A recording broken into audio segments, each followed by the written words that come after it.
Assalomu alaykum do'stlar. Bugun avtomobil bozorini larzaga solgan yangilik 2026 Chevrolet Lacetti shok qaytdi.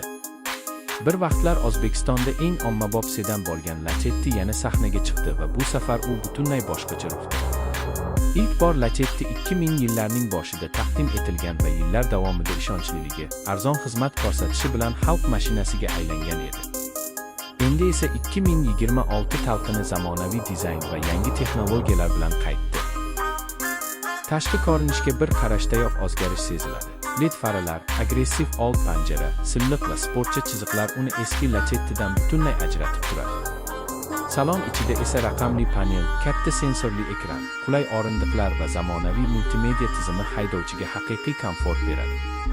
Texnik tomondan yangi Lacetti tejamkor va ishonchli dvigatel bilan taklif qilinadi. Shahar ichida ham, uzoq yo'lda ham yumshoq yurishi bilan ajralib turadi.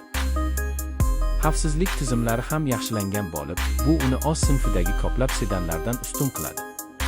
Narx masalasida esa Chevrolet yana bir bor narx va sifat muvozanatini ushlagan. Aynan shu jihati bilan Lacetti Cobalt, Nexe va boshqa shu toifadagi avtomobillar bilan raqobatda kuchli o'rin egallaydi. Xulosa qilib aytganda, 2026 Chevrolet Lacetti bu shunchaki qaytish emas, balki yangilangan afsona. Oddiy, ishonchli va zamonaviy sedan izlayotganlar uchun bu mashina haqiqiy shok bo'lishi aniq.